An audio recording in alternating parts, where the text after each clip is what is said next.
అధ్యాయం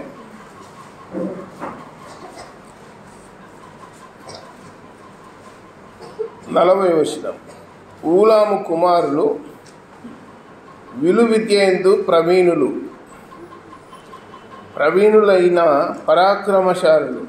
వీరికి 150 మంది కుమారులను కుమారుల కుమారులను కలిగిరి. వీరందరూ బెన్యామీనీయులు. అలాగే 9వ అధ్యాయము 11వ వచనం. దేవుని మందిరములో అధిపతి అయిన అహిటూబు కుమారుడైన మెరాయోతునకు పుట్టిన సాదోకు కుమారుడకు మెషుల్లాముకు కలిగిన హిల్కియా కుమారుడైన అజర్యా. 13వ వచనంలో, మరియు తమ పితరుల ఇళ్లకు పెద్దలైన 1760 మంది కుటుంబీకులు. వీరు దేవుని మందిర సేవా సంబంధమైన కార్యములందు మంచి గట్టివారు. చిన్న మాట ప్రార్థన చేద్దాం. పరలోకపు తండ్రి, మహిమగల దేవ, యేసు ప్రభువా, సర్వాధికారి, మీకు స్తోత్రములు నాయన. మమ్మల్ని ప్రేమించి సజీవులుగా ఉంచి ప్రభుదినాన్ని దయచేసినందుకు మీకు స్తోత్రములు. ఇంతవరకు ఆత్మతో సత్యముతో ఆరాధించే భాగ్యం ఇచ్చారు, మీకు స్తోత్రాలు. వాక్య భాగాన్ని చదువుకొని ఉన్నాం. దీవించి ఆశీర్వదించి మాకు పంచిపెట్టండి. మాకందరికీ వినే చెవి, గ్రహించే మనసు దయచేయండి. వాక్యం ద్వారా దర్శించండి. లోపముగా ఉన్న వాటిని దిద్దుకోవడానికి, సరిచేసుకోవడానికి కృప చూపండి. విశ్వాసముందు స్థిరపడి బలపడి మిమ్మల్ని హత్తుకొని ముందుకు సాగుకు దయచూపుదరని, మీ సన్నిధి మాతో ఉంచుదరని ప్రియరక్షకుడైన యేసుక్రీస్తు వారి ఘనమైన నామమున ప్రార్థించి దీవులమై వేడుకొనుస్తున్నాము తండ్రి, ఆమేన్. దైవ గ్రంథములో దినవృత్తాంతములు 1వ గ్రంథం 8వ అధ్యాయం 40వ వచనములో, ఊలాము కుమారులు విలువిద్యందు ప్రవీణులైన పరాక్రమశాలులు అని రాయబడింది. వీరు బెన్యామీనీయులు అని రాయబడింది. వీళ్ళు బెన్యామీనులు దేంట్లో ప్రవీణులు అంటే విలువిద్య ఎందు అని రాయబడింది. విలువిద్య అంటే ఏమని? బాణాలెస్టల్, అంబు బాణం, దాంట్లో ప్రవీణులు అని రాయబడింది. పరాక్రమశాలులు, మరలా ప్రవీణులు ప్లస్ పరాక్రమశాలులు 2 ఉన్నాయి వాళ్ళకు. వీళ్ళు ఎవరంటే బెన్యామీనులు అని రాయబడింది. అలాగే న్యాయాధిపతుల గ్రంథము 20వ అధ్యాయం, న్యాయాధిపతుల గ్రంథము 20వ అధ్యాయంలో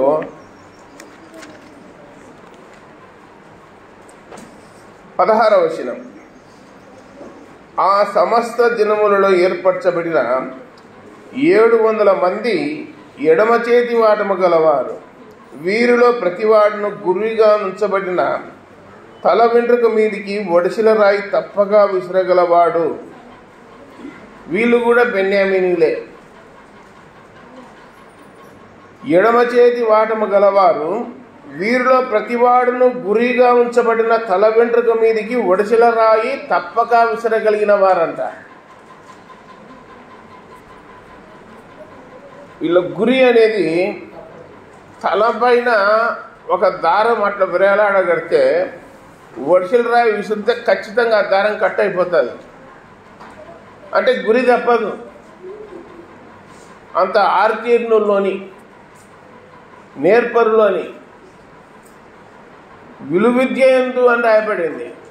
మనము ఎక్కువగా లోకములో ఉన్న వాటిలో విలువిద్య నేర్పేవారు ఉన్నారని చెప్పి లోకములో ఉన్న వాటిల్లో చూస్తూ ఉన్నారు. మహాభారతంలో ద్రోణాచార్యుడు అనేటువంటి ఆయన విద్య నేర్పుతాడు, విలువిద్య. అందరికీ తెలుసు అది. ఒకప్పుడు లోకములో ఉన్నప్పుడు అలాంటి సంఘటనలు చెప్తా ఉంటే, కథల్లాగా చెప్తా ఉంటే ఇంటంటే విద్య నేర్పినాడు అని. ద్రోణాచార్యుడు విద్య నేర్పినాడు అర్జునుడికి, కర్ణునికి అంటూ. వీళ్ళిద్దరు కాకుండా ఇంకొకైనా ద్రోణాచార్యుని బొమ్మ పెట్టుకొని విద్య నేర్చుకున్నాడు. అతని పేరు ఎరకలివాడు, ఏకలవ్యుడు అని చెప్పి అక్కడ చూస్తున్నాను. కానీ బైబిల్ గ్రంథంలో విలువిద్యలో పరాక్రమవంతులు, ఆర్తేరిన వారు బెన్యామీను వంశస్థులు ఊలాము కుమారులు అని చెప్పి ఇందులో రాయబడి ఉన్నది. 150 మంది అంటారు వీళ్ళు. ఎంతమంది? 150 మంది.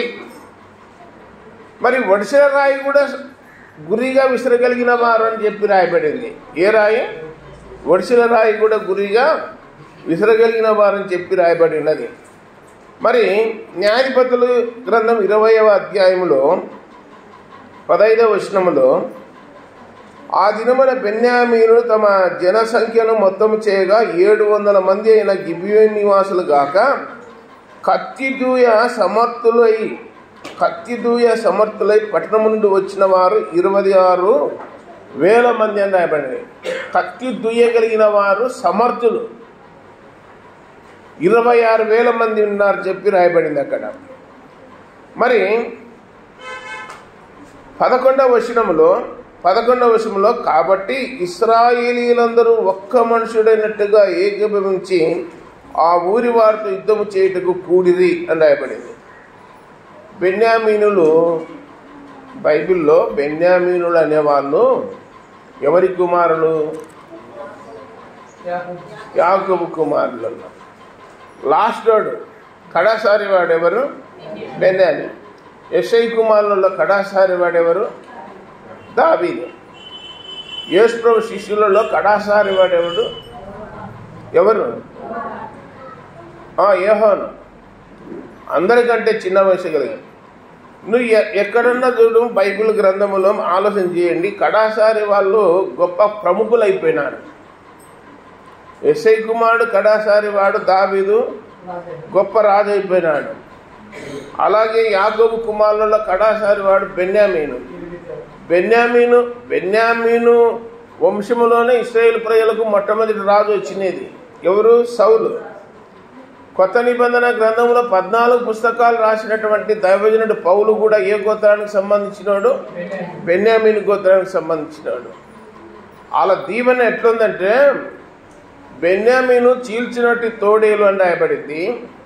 యెహోవా భుజముల మధ్యన నివాసము చేయువాడు అని రాయబడింది. అంటే దేవుని రెక్కల కింద నివాసం చేసేవాడు బెన్యామీను అని చెప్పి రాయబడింది. కాబట్టి ఈ బెన్యామీనీలు మామూలు వాళ్ళు కాదు, ఎవరిని లెక్క చేయరు. అవతల ఒక 10,000 మంది ఉన్నా ఒక్కడే పోటెత్తాడు. అవతల శత్రువులు 10,000 మంది ఉన్నా బెన్యామీనుడు ఒక్కడున్నాడంటే ఎదురొడ్డుతాడని ఈ విధంగా ఆలోచన చేసినప్పుడు ఇది భౌతికంగా వాళ్ళ బలాబలాలు అని చెప్పి గ్రంథంలో చూస్తున్నాం. విలువిద్యలో 6 తేరినోళ్ళు, వడిసెల రాయి విసరడంలో 6 తేరినోళ్ళు, కత్తి దూయడంలో 6 తేరినోళ్ళు, అన్నిట్లలో ప్రవీణులు అని చెప్పి చూస్తున్నాం. మరి కొత్త నిబంధన గ్రంథంలో అపోస్తల కార్యములు 6వ అధ్యాయం, అపోస్తల కార్యములు 6వ అధ్యాయంలో 8వ వచనములో, స్తెఫెను కృపతోనూ బలముతోనూ నిండినవాడై ప్రజల మధ్య మహత్కార్యములను గొప్ప సూచక్రియలను చేయించు ఉండెను. 10వ వచనం, మాటలాడుట యందు అతడు అగపరిచిన జ్ఞానమును అతన్ని ప్రేరేపించిన ఆత్మను వారు ఎదిరింపలేకపోయిరి. స్తెఫెను అనే యవనస్తుడు యెరూషలేములో సంఘములో ఉన్నాడు, ఒక పరిచారకుడుగా ఉన్నాడు. ఈ స్తెఫెను కృపతోనూ బలముతోనూ నిండినవాడు అని రాయబడింది. కృపతోనూ బలముతోనూ నిండినవాడు. ఇతడు ప్రజల మధ్యన మహత్కార్యములు గొప్ప సూచక్రియలు చేయించు ఉండెను. మాటలాడుట యందు అతడు అగుపరిచిన జ్ఞానమును అతన్ని ప్రేరేపించిన ఆత్మను వారు ఎదిరింపలేకపోయిరి అని రాయబడింది. ఒకసారి ఆలోచన చేయండి. స్తెఫెను అనే యవనస్తుడు యూనివర్సిటీలో ధర్మశాస్త్రాన్ని పఠించినవాడు, ధర్మశాస్త్రాన్ని కంఠస్థం చేసినవాడు, కంఠాపాఠం చేసినవాడు. ఎవరు? స్తెఫెను. పాత నిబంధన గ్రంథాన్ని మొత్తము వంట పట్టించుకున్నాడు స్తెఫెను. ఆ తర్వాత వంట పట్టించుకున్నవాడు, అదే యూనివర్సిటీలో విద్య నేర్చినవాడు, గమ్మనీయుల పాదముల యొద్ద నేర్చుకున్నవాడు బెన్యామీను గోత్రానికి సంబంధించిన పౌలు. స్టెఫెన్ మొదటి ర్యాంక్ వచ్చే పౌలు 2వ ర్యాంక్ వచ్చింది. ఇద్దరికి కాంపిటీషన్. స్టెఫెన్ ఏ గోత్రానికి సంబంధించినోడో మనకు తెలియదు, కానీ ఆ పౌలు మాత్రము బెన్యామీను గోత్రానికి సంబంధించిన వాడు అన్నది తెలుసు. ఈ అధ్యాయంలో కృపతోనూ బలముతోనూ నిండుకొని ధర్మశాస్త్రాన్ని మొత్తం కంఠపాఠం చేసి వంట పట్టించుకున్నాడు స్టెఫెన్. ఎవరైనా అవతల వ్యక్తి ఇతనితో మాట్లాడాలంటే స్టెఫెను మాటల యందు అగపరిచినటువంటి జ్ఞానమును, అతన్ని ప్రేరేపించిన ఆత్మను ఎదుటివారు నిలబడలేకపోయినారు. అంటే స్టెఫెన్ మాట్లాడుతుంటే అవతలోడు జవాబు ఇవ్వలేకుండా అన్నాడు. అంటే అవతలోడు జవాబు ఇవ్వడానికి కూడా ఆస్కారం లేదు, ప్రశ్నించడానికి కూడా ఆస్కారం లేదు. ఫలాంది పొరపాటు ఉంది చూడు, ఈడ తప్పిపోయింది చూడు అని చెప్పి అడగడానికి కూడా అవతలోనికి అవకాశము ఏమీ లేదు. అంటే 100% దైవగ్రంథములో ఉన్న మాటలను బాగా మతికి పెట్టుకున్నవాడు స్టెఫెన్. దేవుని గురించి ఎక్స్ప్లెయిన్ చేసి, గ్రంథాన్ని గురించి, దేవుడు చేసిన అద్భుతాల గురించి, దేవుడు ప్రజలకు ఎట్లా తోడైనాడో ఆ అబ్రహాము మొదలుకొని దావీదు వరకు, బబులోనుకు కొనిపోబడే వరకు అన్ని విషయాలు పూసగుచ్చినట్టు ప్రతిదీ వరుసగా చెప్తున్నాడు. పాత నిబంధన గ్రంథంలో 39 పుస్తకాలు ఉన్నాయి. పిల్లలకు 39 పుస్తకాలు వరుసగా చెప్పమంటే చెప్తారంటే ఎవరు చెప్పారు? కానీ స్టెఫెన్ మాత్రము లైన్గా చెప్పేస్తాడు, ములాజేం లేదు. ఎందుకు అవన్నీ అట్లా చెప్పగలుగుతున్నాడు? ఎందుకు అట్లా చెప్పగలుగుతున్నాడంటే వాక్యం మీద అవగాహన, శ్రద్ధ, అపలాజన ఉంది. ఆయనకు ఆసక్తి ఉంది వాక్యం మీద. మనకెందుకు లేదంటే వాక్యం మనది కాదు కదా, దాన్ని పఠించే దాన్ని చదివితే మనకు వచ్చి ప్రయోజనం ఏంది, లాభం ఏంది? పొలంలో కలుపు తీయబోతే 300 ఇచ్చారు, కోత కోయబోతే 500 ఇచ్చారు, ఇంకొక ఊరికి పోతే మచ్చగా తెచ్చుకోవచ్చు, సంపాదించుకోవచ్చు, ఆటో ఎక్కిపోవచ్చు, ఎక్కడైనా పోవచ్చు అని చెప్పి గ్రంథాన్ని ఇంట్లో బైబిల్ను గూట్లో పెట్టి ఎక్కడినట్టు తిరుగుతూ ఉంటారు. కానీ వాక్యాన్ని చదివేవానికి ఎవరు తోడుగా ఉంటారు? దేవుడు తోడుగా ఉంటారు. దేవుడు తోడుగా ఉంటే నువ్వు చేతులకు పని పెట్టి కష్టం చేసి చెమటగాల్చి సంపాదించకుండానే దేవుని వాక్యము ద్వారా దేవుడు వాళ్ళని ఎన్నిక చేసుకుంటాడని చెప్పి గ్రంథంలో రాయబడింది. గత రాత్రి ఒక వాక్యం చెప్పిన. బబులోను పట్టణంలో శద్రకు, మెషకు, అబేద్నెగో, దానియేలు ఉన్నారు. వీళ్ళేం పొలం పనులు పోయినారా? వీళ్ళేమి మంటి పని పోయినారా? అమాలి పని పోయినారా? లేదే. వాళ్ళు ఎప్పుడూ ధర్మశాస్త్రాన్ని పఠించేవాళ్ళు, దేవుని గురించిన జ్ఞానము పొందుకున్న వాళ్ళు, భయము భక్తి కలిగిన వాళ్ళు, దేవుడు తోడుగా ఉన్న వాళ్ళు. ఆ శిక్షణలో వాళ్ళు నెగ్గినారు, శిక్షణలో సెలెక్ట్ అయినారు, రాజు దగ్గర నిలబడికి వారికి అర్హత సాధించినారు. గ్రూప్ 1 పరీక్ష పెడితే మెయిన్స్లో, ప్రిలిమినరీలో అన్నిట్లలో వీళ్ళే ఫస్ట్ ర్యాంకు. ఎందుకు అట్లా వచ్చినారంటే దేవుని వాక్యాన్ని పఠించినారు కనుక దేవుడు ఏమి ఇచ్చినాడు? జ్ఞానం ఇచ్చినాడు. ఆ జ్ఞానాన్ని బట్టి వాళ్ళు ప్రధానులుగా, ప్రముఖులుగా ఉన్నారని చెప్పి లేఖనాలు చూస్తున్నాం. మనం ఏం చేస్తామంటే ఈ పరిశుద్ధ గ్రంథాన్ని, బైబిల్ను ఇంట్లో పెడతాము. మనకు తప్పదురా పని అని, చేతుల కష్టం తప్పదని చెప్పి, రెక్కాడితే కానీ డొక్కాడదని చెప్పి మనం పొలం పనులు, ఆ పనులు, ఈ పనులు ఎంపట్లాడి చేసుకుంటుంటాము. బైబిల్ మాత్రం పక్కకు పెడతాము. అందుకే ఎన్నేళ్ళు ఉన్నా ఎక్కడున్నా అక్కడనే ఉంటాం. ఇప్పుడు చదువు లేని వాళ్ళు బైబిల్ను చదివి వాక్యాన్ని పఠించి వాక్యములో ఉన్నటువంటి దేవుని సత్యాలను హృదయంలో భద్రపరుచుకొని గ్రామాలకు వెళ్ళి ప్రకటించి, సభలలో పోయి ప్రకటించి, వాళ్ళు ఏం పని చేయకుండా వాక్యం చెప్పి మరి పెద్ద పెద్ద బిల్డింగులు కట్టుకునే వాళ్ళు, కోట్లు సంపాదించుకునే వాళ్ళు, కార్లు సంపాదించుకునే వాళ్ళు ఏసీ రూములలో ఉన్నారు. ఎట్లా సంపాదించినారంటే వాక్యం ద్వారా. అందనం సుధాకర్ అని ఉన్నాడు, నిరవాడైన. ఎక్కడున్నాడు? నంద్యాలలో 2000 సంవత్సరంలో వచ్చినాడు. అప్పుడు హీరో సైకిల్ తొక్కొని నడుచన్నాడు పారాగాన్ చెప్పులు వేసుకొని. 2000 సంవత్సరంలో ఏమీ లేదు, ఒట్టి చేతులతో వచ్చినాడు. రోజు వాక్యాన్ని చదువుతాడు, రాత్రి బావుళ్ళు వాక్యాన్ని చదువుతాడు, ప్రార్థన చేసుకుంటుంటాడు, వాక్యాన్ని చదువుతాడు, ప్రార్థన చేసుకుంటూ ఉంటాడు. మరి ఈరోజు ఒక మంచి బిల్డింగ్ ఉంది, 2-3 కార్లు ఉన్నాయి, ఒక 30 సెంట్లు స్థలం ఉంది, పెద్ద మందిరం ఉంది, 3 ఆరాధనలు పెట్టినాడు అంటే పొలం పనికి పోయినాడా? పెద్ద దూరం పోతే పెద్ద ఇబ్బంది అవుతుంది. దగ్గరుండే చూస్తే నిజమే కదా అనిపించాలి. దగ్గరున్న వాళ్ళని చెప్తే నిజం అనిపిస్తుంది, వాస్తవాన్ని సత్యాన్ని చెప్తే. దేవుని మీద ఆధారపడినప్పుడు దేవుడు ఏం చేసినాడంటే ఆయన సహోదరులు అందరూ కూడా తల ఒక సంఘాన్ని పెట్టుకున్నారు. ఆలగడ్డ లోకళ్ళు, కర్నూలు లోకళ్ళు, నంద్యాల లోకళ్ళు. ఆ నంద్యాలలో ఇంకొక తమ్ముడు కూడా పెట్టుకున్నాడు. కాబట్టి ఎందుకు అంటే వాక్యం మీద ఆసక్తి, వాక్యం మీద అపలాజన, ఆ వాక్యం మీద మనకు పట్టు ఉండాలి. పట్టు సాధించే, వాక్యముల పట్టు సాధించే దేవుడు మనతో ఉంటాడు. మనకు దీని మీద కాదు పట్టుండేది, వాక్యం మీద కాదు. మనకు పొలం పనుల మీద, ఇంటి పనుల మీద, మన పొద్దుందూకులు బట్టలు ఉతుక్కోవడం, బండలు దుసుకోవడం, ఇదే పని మనకు పట్టు.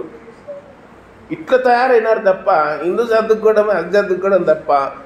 అవును, 1 గంట సేపు దేవుని వాక్యాన్ని చదువుకుందాం, 1 గంట సేపు ధ్యానం చేద్దాం, లేదా ఒక 20 నిమిషాలు ప్రార్థన చేసుకుందాం అని ఏ కుటుంబంలో అయితే వాక్యం చదువుకుంటారో, ఏ కుటుంబంలో అయితే ప్రార్థన చేసుకుంటారో అలాంటి కుటుంబాల్లో దేవుడు గొప్ప కార్యాలు చేస్తాడు. గుర్తుపెట్టుకోండి. భౌతికంగా విలువిద్య నేర్చిన వాళ్ళు, అంబులేస్టోళ్ళు, కత్తి దియగలిగిన వాళ్ళు, ఒడిసెల రాయి విసిరిన వాళ్ళు బైబిల్లో భౌతికంగా ఉన్నారు. ఆత్మీయంగా ఒక వ్యక్తి ఇలా వాక్యం చెప్తున్నాడంటే చాలాసార్లు చెప్తుంటా మీకు. కూర్చొని వినేవాళ్ళు ఎట్లుండాలంటే చెప్పేవానికి చెమటలు పోయాలా, వాక్యం చెప్పేటోనికి ఏం పోయాలా? చెమటలు పోయాలి. అబ్బో కూర్చొని వాళ్ళు మామూలు వాళ్ళు కాదన్నా, మేధావులు ఉన్నారు, పొరపాటున ఏదన్నా చెప్తే తప్పు పట్టుకుంటారన్న భయం ఉండాల వాక్యం చెప్పేటోనికి. కింద కూర్చొని అసలే బైబిలే, దేవుని వాక్యాలు, అందులో ఉన్న పుస్తకాలు, దేవుడు చేసిన అద్భుతాలు, దేవుడు చేసిన మేలులు, దేవుడు దీపించిన విధానము, ఇవన్నీ ఏమీ తెలియకుండా అమాయకంగా ఉన్నారంటే చెప్పేటోడు యాదొకడు చెప్పి అదప్పత పోతాడు, ఏదొకడు చెప్పి అదప్పత పోతాడు. తప్పు చెప్పినగా నువ్వు కొడుతుంటారు. ఎందుకు? కింద కూర్చునే వాళ్ళకి ఏమిట్లా అవగాహన లేదు, వాక్యముల అవగాహన లేదు కాబట్టి ఏది చెప్పినా ఊకొడుతుంటారు. బైబిల్లో మనం ఆలోచన చేస్తే స్టెఫెను నోరు తెరిచి ధర్మశాస్త్రాన్ని బోధ చేస్తుంటే నోర్లు తెరిచి చూస్తున్నారు జనాలంతా.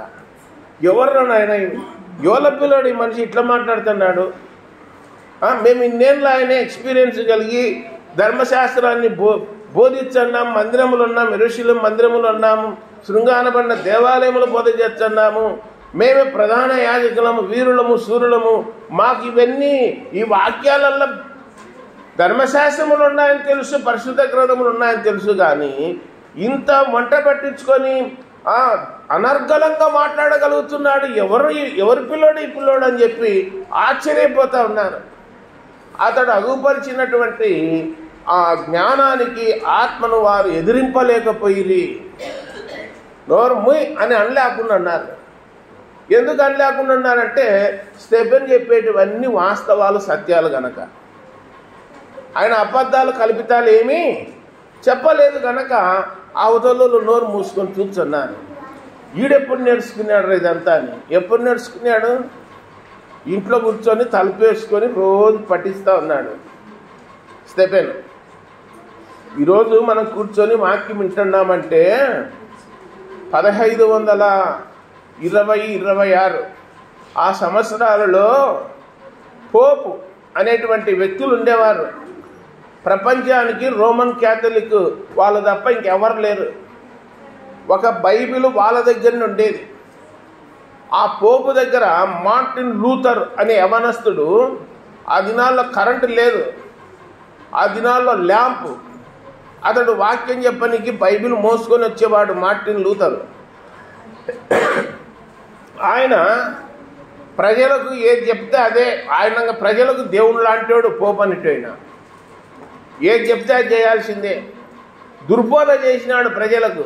ఏమనంటే, నా దగ్గర పాపకు రుణపత్రాలు ఉన్నాయి, ఎవరైతే 1000 రూపాయలు పెట్టి కొంటారో ఆ రుణపత్రాన్ని వాళ్ళు నేరుగా పరలోకం పోతారని బోధ చేసినాడు.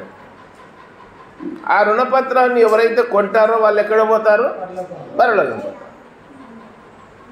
మార్టిన్ లూథరు ఏం చేసినాడంటే, ఆ గ్రంథాన్ని పోపు గారు అక్కడ చెప్పి మూసేసినాక మళ్ళీ ఆ గ్రంథాన్ని తీసుకుని పోయి అలమార్లో పెట్టేటోడు.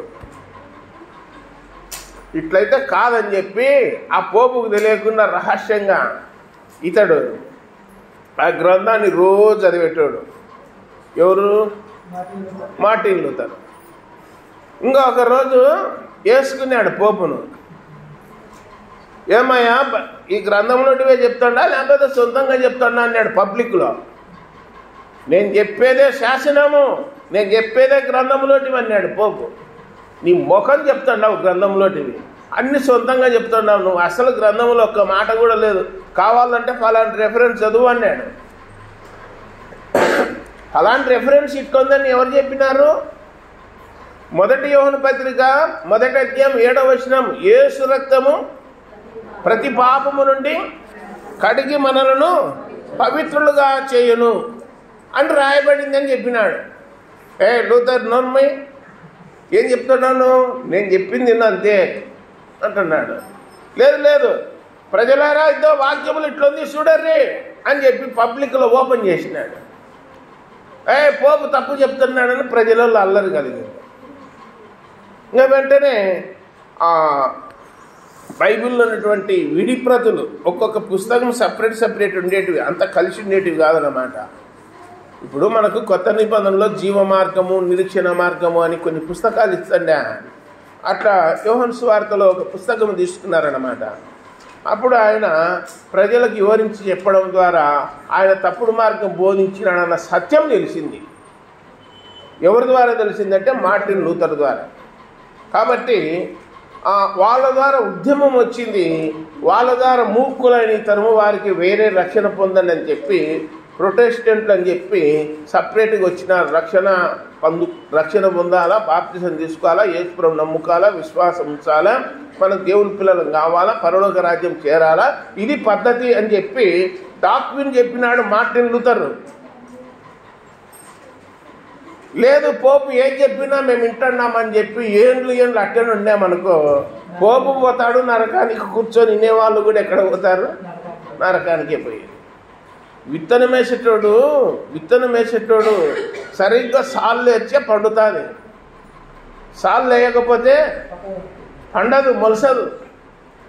విత్తనం అనేది కరెక్ట్గా ఉండాలి, ఆరోగ్యకరంగా ఉండాలి. అది దైవ గ్రంథం చెప్పేది. ఎవరు చెప్పిన వింటామన్నా అని తలకాయ లోపితే ఏం ప్రయోజనం ఉండదు. కాబట్టి స్టెఫెను ధర్మశాస్త్రంలో ఆర్చేరిన దిట్ట గనక అవతల ఎంత పండితులైనా సరే మౌనమైపోయినారు, ఎదిరింపలేకపోయినారని రాయబడింది.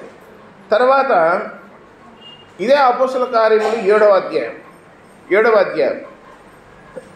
22వ వచనం, మోషే ఐగుప్తీయుల సకల విద్యలను అభ్యసించి మాటల యందును కార్యముల యందును ప్రవీణుడై ఉండెను. మోషే ఏం చేసినాడంట? మోషే 40 సంవత్సరాలు ఐగుప్తులో ఫరో రాజు కుమార్తెకు కుమారుడుగా పెరిగినాడు. 40 ఏళ్ళు ఐగుప్తులో ఉన్నటువంటి సకల విద్యలు, ఎన్ని విద్యలు ఉన్నాయి అన్ని విద్యలను ఏం చేసినాడు? అభ్యసించి ఇంగ్లీషు, తెలుగు, ఉర్దూ, మలయాళము, కన్నడ మొత్తం అన్ని భాషలు నేర్చుకున్నాడు. ఎవరు నేర్చుకున్నారు? మోషే. సకల విద్యలు అంటే అన్ని విద్యలు వచ్చాయని, అంటే విలు విద్య కూడా అన్ని విద్యలు వచ్చాయి. అందుకే ఒక్కటేడు కొట్టినాడు. విద్యలు వచ్చు కాబట్టి ఒకేటిగా కొట్టినాడు. కరాటే కూడా వచ్చేమో మోషేకు. కోర్టు ఒక్కటేటుకు పన్నాడు, ఇసుకలో బుడిచిపెట్టినాడు. ఉందా వాక్యంలో, ఉందా లేదా? నిర్గమాకాండం 2వ అధ్యాయంలో. కాబట్టి సకల విద్యల యందును మాటల యందును మోషే మాట్లాడినట్టు ఎవరైనా మాట్లాడతారా? ఎవరు మాట్లాడలేరు. యేసు ప్రభు మాట్లాడినట్టు ఎవరైనా మాట్లాడతారా? ఎవరు మాట్లాడారు? బైబిల్లో సొలొమోను మాటలు వినడానికి చుట్టూ దేశాల నుంచి వస్తున్నారంట జనాలు. సొలొమోను మాటలు వినడానికి, ఆయన నోట నుండి వచ్చే మాటలు వినాలని. రాజుల మొదటి గ్రంథం 10వ అధ్యాయంలో శేబాదేశపు రాణి చెప్తాంది, అయ్యా నీ దగ్గరున్న వాళ్ళు, నీ సేవకులు, నీ ప్రజలు భాగ్యవంతులయ్యా అని చెప్పింది ఆమె. నిజంగా మందిరంలో కూర్చొని వాక్యం వినేవాళ్ళు భాగ్యవంతులు, విననులు దరిద్రులు. వినేవాళ్ళు భాగ్యవంతులు, వినని వాళ్ళు దరిద్రులు. అంతే, తేడా ఏం లేదు. కాబట్టి మాటల యందును కార్యముల యందును ఏమై ఉన్నాడు మోషే? ప్రవీణుడై ఉన్నాడంటే మొదటి ర్యాంకు తెచ్చుకున్నాడని. అన్నిట్లలో, అన్ని విద్యలలో అగ్రగణ్యుడు మోషే. ఇటోడు అంటున్నాడు దేవుని దగ్గర పోయి, నేను నత్తివాడిని, నాకు మాటలు రావు, నేను మాట్లాడేదే రాదు అంటున్నాడు. ఎవరి దగ్గర? దేవుని దగ్గర. నీకు మాట్లాడేది వచ్చాదో రాదో దేవునికి తెలుసా తెలియదా? తెలుసు. తెలుసు కాబట్టే నీకు చెప్తాండేది. వేరే వాళ్ళకి చెప్తే పెద్ద ఇబ్బంది అవుతుంది నాయన. నువ్వు మాత్రమే నాకు కనపడినావు. నిన్ను ఇంకా చిన్నప్పుడు 3 నెలల పిల్లోనప్పుడే నిన్ను బతికిచ్చినాను ఇందుకోసమే. కాబట్టి చెప్పినట్టు వినాల్సిందే నువ్వు అంటే నేను ఒక్కొని పోను. నాకు ఎవరన్నా కావాలంటే మీ అన్ననే ఉన్నాడు అహరోను, రా అని చెప్పి పిలిచినాడు. మూగవాణ్ణి చేసింది, నత్తివాణ్ణి చేసింది, అందరినీ చేసింది నేను కాదా అన్నాడు దేవుడు. అన్నాడా లేదా మోషేతో? నాకేమి రావంటున్నాడు. అంటే అన్నీ విద్యలలో నేర్చుకొని ప్రవీణుడే మెదల కాకుండా ఉన్నాడు. ఇక్కడ వాక్యం వినే వాళ్ళల్లో కూడా కొందరు ఏం చేస్తారంటే అన్నీ తెలుసు, తెలియక కాదు. వాక్యం తెలుసు, అధ్యాయాలు తెలుసు, పుస్తకాల పేర్లు తెలుసు, ప్రవక్తల పేర్లు తెలుసు, రాజుల పేర్లు తెలుసు, దైవజనుల పేర్లు తెలుసు, అన్నీ తెలుసు. కానీ కుట్టుసప్పుడు కాకుండా మెత్తగా ఉంటారు. ఇంకా ఏ మెరగనంలో లెక్క, ఏ మెరగనంలో లెక్క ఉంటారు. ఎప్పుడో ఒకసారి ఏదన్నా రాంగ్ చెప్పినామనుకో, అప్పుడు మాకు అనుమానం ఉందన్నా పలానా దాని మీద, అది ఇట్టనే ఉండేది అని అడుగుతారు. ఎప్పుడో ఒక పారి డౌట్ వచ్చినప్పుడు, అంతవరకు వాళ్ళకు డౌట్ రాదు. కాబట్టి మోషే కూడా అన్నిట్లలో ఎట్లున్నాడు? ప్రవీణుడు.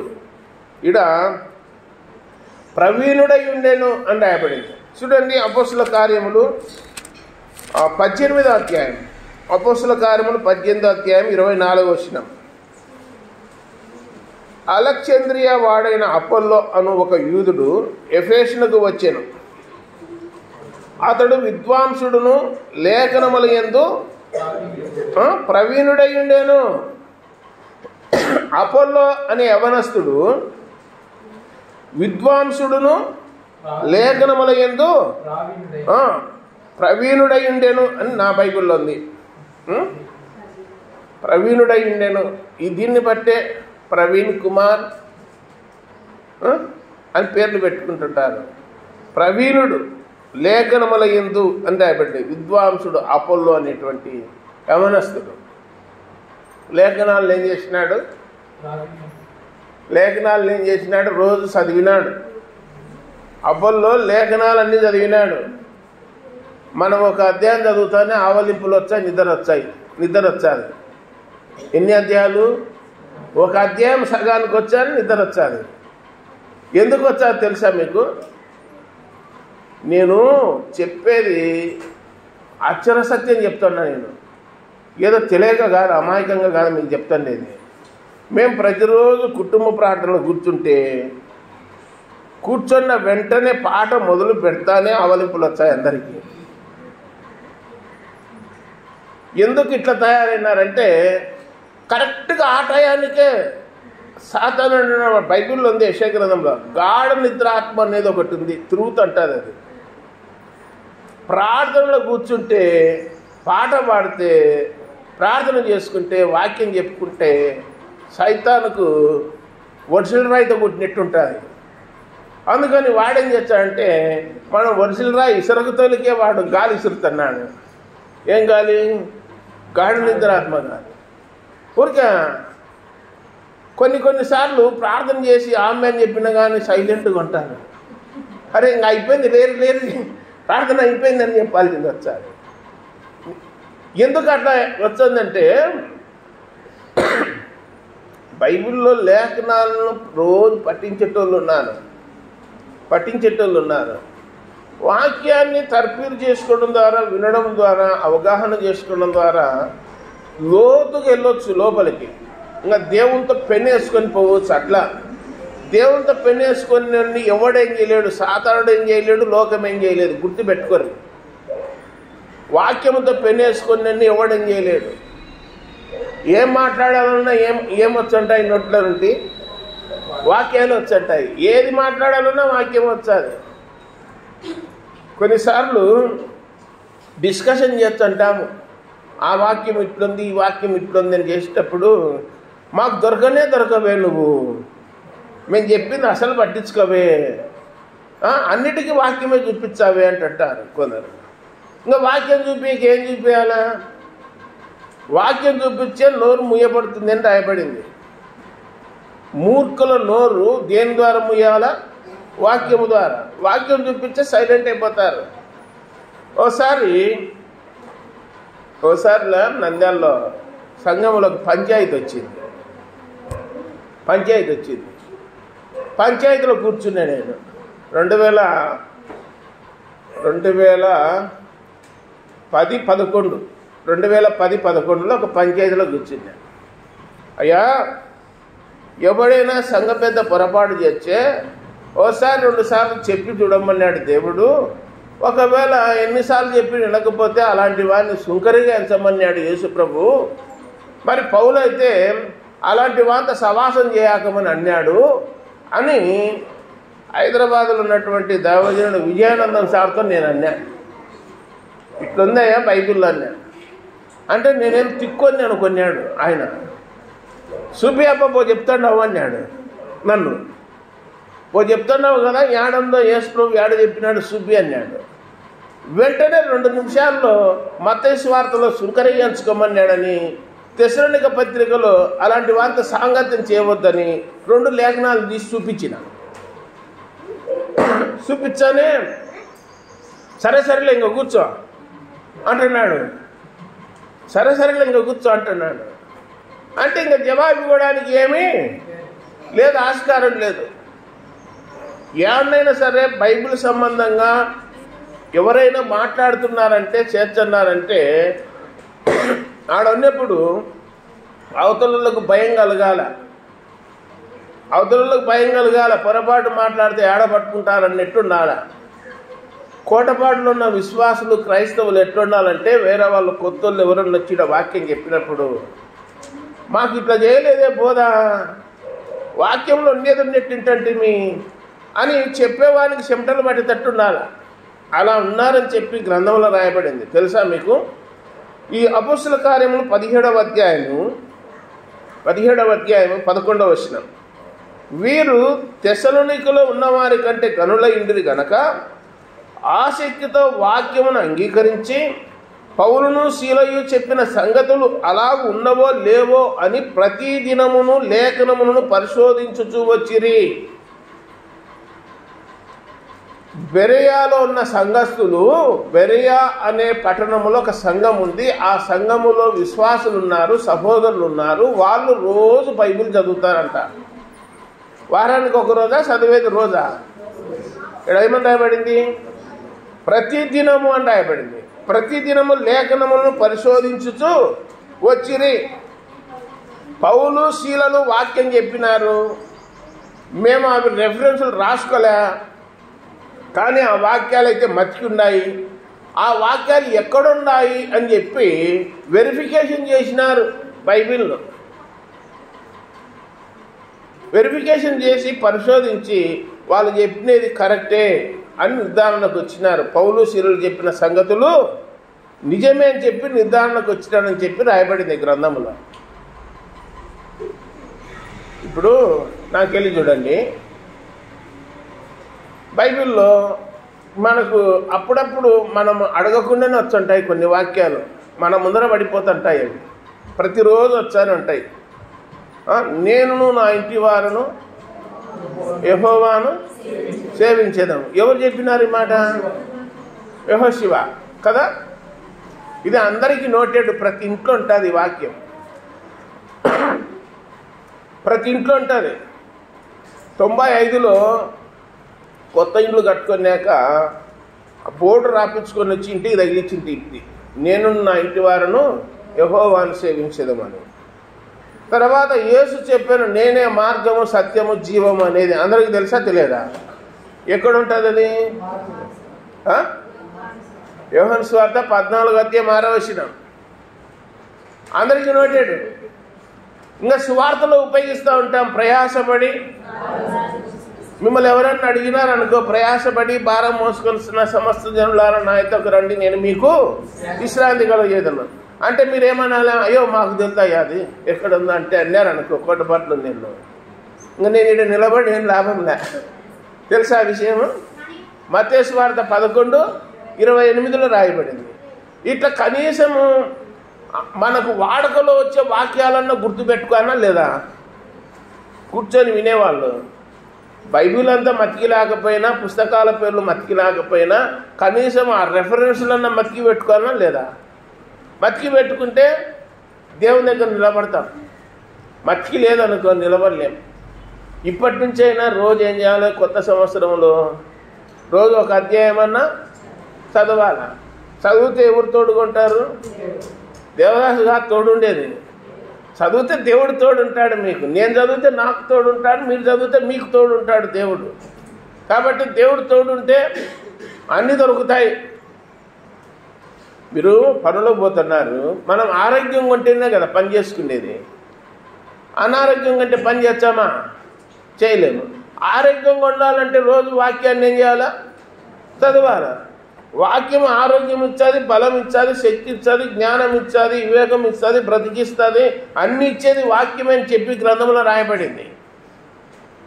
మనమేమనుకుంటున్నామంటే ఉత్త జ్ఞానం ఒకటే, తెలివి ఒకటే ఇచ్చేదిలే, వాక్యము మిగిలినటివన్నీ మనమే సంపాదించుకోవాలేమో అని అనుకుంటున్నాము. అన్నీ ఇచ్చేది వాక్యమే. కాబట్టి ఈ బెరియాలున్న సంఘస్థులు ప్రతిరోజు లేఖనాలు ఏం చేస్తున్నారు? చదువుతున్నారు. యెషయా గ్రంథం 34:16 యెహోవా గ్రంథమును పరిశీలించి చదువుకోండి అన్నాడు. పరిశీలించి చదువుకోండి అన్నాడు. ఎప్పుడు పరిశీలిస్తాము? మీరు అన్నం ముందర పెట్టుకున్నారు, అన్నం ప్లేటు, పప్పులు అన్నీ మిరపతొప్పలు, కరివేపాకు, తిరగవాత ఉండే మిరపకాయలు అన్నీ ఉన్నాయి. ఏం పర్వాలేదు అని చెప్పి పరిశీలన చేయకుండానే అట్లనే తింటారా? కలుపుకొని కరివేపాకును మిరపతొప్పలనల్లా ఏం చేస్తారు మీరు? ఏరేయడమే పరిశీలన అంటే. అది శ్రేష్టంగా ఉండేది తింటారు కలుపుకొని. అన్నీ ఏం పర్వాలేదు తప్ప కొనుక్కొచ్చినట్టు అని చెప్పి అట్టటోళ్ళు కూడా ఉన్నారు కొందరు. ఇవేడ కొనిచ్చావు, అవి కూడా తింటే పోతాయి అన్నీ అంటే చెరుకు మిషన్ ఉంది లోపల, ఏ చెప్పిపోతాయని. కొందరు అవి కూడా వేస్ట్ కానీ అది తెలుసా మీకు? కాబట్టి పరిశీలనగా చదువుకోమన్నాడు వాక్యాన్ని. ఈ తెస్సలోనికలో ఉన్నవారు ఆ సంఘానికి ఇది బెరియాలో వాక్యం చెప్పనీకి పోతే వాళ్ళకు బెదురు తీసుకుంటారు. వాళ్ళ పట్టుకుంటారంటేనే. సుమారు 1995లో వాక్యం చెప్పేటోళ్ళను కొట్టడానికి వచ్చినారు పలుకూరులో. దిగా అని దిగు పో చెప్తున్నావు అంటున్నారు. అంటే వాళ్ళకు వాక్యం అర్థం కాలే. వాళ్ళకు ఏమైందంటే గనులుండి డబ్బు ఉంది, వారానికి 2 సార్లు తెచ్చుకొని తిన్నారు, మాకు బాగా బలం ఉంది అనుకున్నారు. దాన్ని బట్టి మా బలం చూడు అని చెప్పి వాక్యం చెప్పేటోడిని దింపినారని చెప్పి ఒకసారి డిస్కషన్ వచ్చింది. దేంట్లో ఆరితేరినారంటే గనులలో తినే దాంట్లో ఆరితేరి వాక్యం చెప్పేటోళ్ళని దిగన్నారు. లేఖనాలను బట్టి కాదు. నేను ఎప్పుడైనా పోయినా కానీ, పలుకురికి ఎప్పుడైనా పోయినా కానీ ఖచ్చితంగా చెప్తాను. ఎట్లుందంటే మందిరం రోడ్డు ఒక గజం ఎత్తు అయింది, మందిరం గజం తగ్గులైంది. ఏమర్రా ఇట్లా పెట్టుకున్నారంటే ఇంకా అంతే అన్నా మేము అంటున్నారు. ఎంత తగ్గున్నా అంతే అన్నా, ఇంకా కొన్ని రోజులు కొర్రి మెట్లు పెట్టుకొని దిగొచ్చు లోపలికి అని చెప్పిన. మెట్లు పెట్టుకొని దిగొచ్చారులే కొన్ని రోజులు కొర్రి. మీరుండగానే తయారు చేసుకోరా, ఇంకా రాబోయే జనరేషన్లు ఎవడు బలకడు. సెల్ ఫోన్ల కల్లా అడిక్ట్ అయినారు జనం అంతా. ఇంకా ఏం పని ఉంది మందిరం మీద, దాని మీద, దీని మీద, అవసరమా? అటు చెప్పినాము. మంచి సంగతులు చెప్పినప్పుడు దానిని ఏం చేయాలంటే అవగాహన చేసుకొని నిజమే కదా అని చెప్పి ఆలోచనలో ముందుకు సాగాలంతే. కాబట్టి బెర్యాలో పోయి వాక్యం చెప్పాలంటే పౌలు శీలలు వాళ్ళు లేఖనాలు ఎరిగిన వాళ్ళు కాబట్టి ధైర్యంగా చెప్తారు. నేను ఈడ చెప్పినట్లే నంద్యాలలో కూడా చెప్తే, ఎందుకు అట్లా చెప్తున్నావు నువ్వు నంద్యాలలో అంటే అలవాటు. నేను మార్చుకోవాలని అడిగిపోయి నాయన మీరు చెప్పినట్టు వింటలే నాయన అని చేతులు కట్టుకోవాలా. నేను ఆడ కూడా చెప్తాను నాయన, దేవుడు ఎట్లా చెప్పమన్నాడు అట్లనే చెప్తాం నాయన, మనుషులు చెప్పినట్టు చెప్పము, మనుషులు చెప్పినట్టు చెప్పము. ఇది కాదు వాక్యం. దేవుడు ఏం చెప్పమన్నాడు అది ప్రకటించాలని. తెల్లవారుజామున 4 గంటలప్పుడు దినవృత్తాంత గ్రంథంలో బైబిల్ చదువుతా ఉంటే ప్రవీణులు, ఆర్తీర్ణులు, వీళ్ళు కత్తి దుయ్యగలిగిన వాళ్ళు, వర్షల విషగలిగిన వాళ్ళు అని చెప్పి వాళ్ళను భౌతికంగా ఆలోచన చేసే బలాఢ్యులే కానీ ఆత్మీయంగా ఆలోచన చేసే లేఖనాల్లో బైబిల్లో పట్టున్నీళ్ళు అని అర్థం. బైబిల్లో పట్టున్నీళ్ళు అని, గ్రంథంలో పట్టుంటే మిమ్మల్ని ఎవరు కదిలియలేరు. అప్పుడు దేవుడు మనలో ఉన్నాడని అర్థము. మీలో ఉన్నవాడు లోకంలో ఉన్నవాని కంటే గొప్పవాడు అని చెప్పి రాయబడింది. కాబట్టి మనలో వాక్యం ఉంటే మనల్ని ఎవరు ఏం చేయలేరు. నీ ఎదుట పాపము చేయకుండానట్లు నా హృదయములో ఏముంచుకొని ఉన్నాను? వాక్యము. పాపం చేయకుండా ఉండాలంటే హృదయంలో ఏముండాలా? వాక్యం ఉండాలి. అంటే దాని అర్థం ఏంటంటే అబద్ధం ఆడకుండా ఉండాలంటే ఏముండాలా? వాక్యం ఉండాలి. ఏదైనా మోసం చేయకుండా ఉండాలంటే ఏముండాలా? వాక్యం ఉండాలా. ఎవరినన్నా బూతులు మాట్లాడకుండా ఉండాలంటే ఏముండాలా? వాక్యం ఉండాలా. ఎక్కడుంది వాక్యము? ఇప్పుడు చెప్పిన వాక్యం ఎక్కడుంది? కీర్తనలు చెప్పండి, ఇంటికి పోదాం చెప్పండి. 119వ కీర్తన 9వ వచనం. నీ ఎదుట నేను పాపం చేయకున్నట్లు నా హృదయంలో వాక్యమును ఉంచుకొని ఉన్నాను అని రాయబడింది. కాబట్టి హృదయంలో ఏముండాలా? వాక్యం ఉండాలా. దేవునికి కావాల్సిందేంటి? వాక్యమే. దేవుడు ఏమై ఉన్నాడు? వాక్యమై ఉన్నాడు. ఆ వాక్యమైన దేవుడు మానవుడికి వచ్చినాడా లేదా? ఆ మానవుడికి వచ్చి వాక్యాన్నే బోధించినాడు.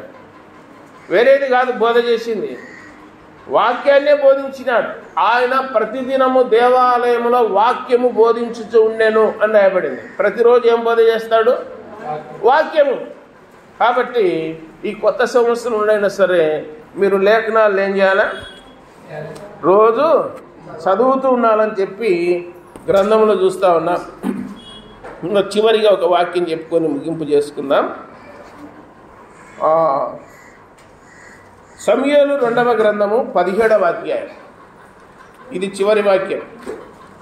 సమూయేలు 2వ గ్రంథం 17వ అధ్యాయం.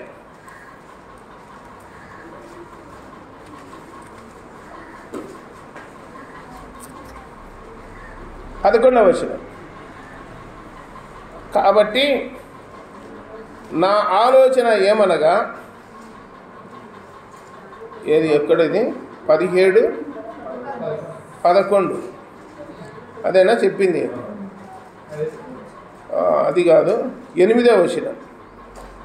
నీ తండ్రియు అతని పక్షమున ఉన్నవారను మహాబలాఢ్యులనియు అడవిలో పిల్లలను పోగొట్టుకునిన ఎలుగుబంట్ల వంటి వారై రేగిన మనసుతో ఉన్నారని నీకు తెలియను. ఈడ హూషై అబ్షాలోముతో చెప్తున్నాడు, ఈసారి అహితోపేలు చెప్పిన ఆలోచన మంచిది కాదు. నీ తండ్రియు అతని పక్షమున ఉన్న వారందరూ ఎలాంటి వాళ్ళంట? మహాబలాఢ్యులు అని రాయబడింది. మహాబలాఢ్యులు అని చెప్పి రాయబడింది. తర్వాత అడవిలో పిల్లలను పోగొట్టుకునినా ఎలుగుబంట్ల వంటి వారై రేగిన మనసుతో ఉన్నారు. తర్వాత 10వ వచనం, నీ తండ్రి మహాబలాఢ్యుడనియు అతని పక్షపు వారందరూ ధైర్యవంతులనియు ఇశ్రాయేలులందరూ ఎరుగుదురు గనుక సింహపు గుండె వంటి గుండె గలవారు సైతము దిగులొందెదరు. దావీదు వచ్చాడంటే సింహం లాంటి గుండె కలిగిన వాళ్ళు కూడా ఏమైపోతారంట? నీరు గారిపోతారు, నిలబడలేరు. ఎదురుగా దావీదుకి ఎదురుగా ఎవరు నిలబడలేరు. దావీదు కూడా ఒడిసిల రాయి ఎట్లా ఇసురుతాడు? ఒడిసిల రాయి కరెక్ట్ కొడతాడు స్పాట్లో, అది గురి తప్పదు. దావీదు ఒడిసిల రాయి ఇసురితే అందుకే గొల్లియాదు పన్నాడు. కాబట్టి నీ తండ్రి మహాబలాఢ్యుడనియు అతని పక్షపు వారందరూ ఎలాంటి వాళ్ళు? ధైర్యవంతులు. మనము ధైర్యం ఎప్పుడు వచ్చాది చెప్పండి? మనకు ధైర్యం ఎప్పుడు వచ్చాది? ధైర్యం కోల్పోయిన వాళ్ళకి ఏమి ఇవ్వాలా? ధైర్యం ఇవ్వాలి. సామెతలు 14:26 యెహోవా యందు భయభక్తులు కలిగి ఉండుట బహు ధైర్యము పుట్టించును. సామెతలు 28:1 ఎవడును తరమకుండా దుష్టుడు పారిపోతాడు, నీతిమంతులు సింహం వలె ధైర్యముగా ఉందురు. వారు యేసుతో కూడిన ఉండినవారు కనుక ధైర్యముగా బోధించిరి. మనం యేసు ప్రభుతో ఉంటే ఏమొస్తుంది? మనకు ధైర్యం వస్తుంది. బైబిల్లో రాయబడింది, దావీదు ఎవరితో ఉన్నాడు? దేవునితో ఉన్నాడు. కాబట్టి ఏమొచ్చింది? ధైర్యం వచ్చింది. 1 సమూయేలు 30వ అధ్యాయం 6వ వచనం, తన దేవుడైన యెహోవాను బట్టి ధైర్యము తెచ్చుకొనెను అని రాయబడింది. తర్వాత ఇక్కడ ఏమనుందంటే 10వ వచనంలో సింహపు గుండె వంటి గుండె గలవారు సైతము దిగులొందెదరు అని రాయబడింది. ధైర్యవంతులని మహాబలాఢ్యులని నువ్వు ఎరుగుదు కదా అబ్షాలోము. మరి ఈసారి అహీతోపెలు చెప్పిన ఆలోచన మంచిది కాదు. దావీదు అంటే మామూలుడు కాదు నాయన, అన్నీ తెలిసినోడు, అన్నీ ఎరిగినోడు అని చెప్పినాడు. అంటే ఒక మాటలు చెప్పాలంటే పాత నిబంధన గ్రంథంలో ఉన్న పుస్తకాలు తెలుసు, కొత్త నిబంధన గ్రంథంలో ఉన్న పుస్తకాలు తెలుసు, పౌలు ఎన్ని రాసినాడో తెలుసు, సువార్తలు ఎన్ని ఉన్నాయో తెలుసు, యేసు ప్రభు ఎన్ని బోధలు చేసినాడో తెలుసు. వారు సముద్రములు ప్రయాణం చేసినారు, తర్వాత పట్టణాలలో ప్రయాణం చేసినారు, ఎన్నోసార్లు వారు ఈడవబడినారు, ఎన్నోసార్లు కొట్టబడినారు. వాళ్ళకు అన్నీ తెలుసాయా? సాధక బాధలు అన్నీ తెలుసు. పౌలుకు తెలియవా? పౌలుకు కష్టం అంటే ఏంటో, బాధ అంటే ఏంటో, దుఃఖం అంటే ఏంటో, మరణాపాయం అంటే ఏంటో, దొంగల చేతులు ఎట్లా దొరకాలనో, ఎట్లా ఈడవబడినాడో, ఎట్లా కొట్టబడినాడో, బెత్తముల ద్వారా కొట్టబడినాడు, చెరసాల్లో వేయబడినాడు, రకరకాల బాధలు హింసలు అన్నీ పొందినాడు. ఎవరు? అటువంటి దగ్గరికి పోయి మనం మాట్లాడినామనుకో, ఆయనకు అన్ని అనుభవం ఉన్నాయి కాబట్టి మనల్ని ఏం చేస్తాడు? బలపరుస్తాడు. దిగులుతున్నామనుకో, దిగులు లేకుండా చేస్తాడు, ఆయన చింత లేకుండా చేస్తాడు. అంటే అన్నిట్లలో ఆర్తేరినాడు. ఎవరు? దావీదు శ్రమలు పడలేదా? శ్రమలు రాలేదా దావీదుకు? సకలమైన ఉపద్రవాల నుండి నన్ను తప్పించిన నా దేవుడు అని చెప్పి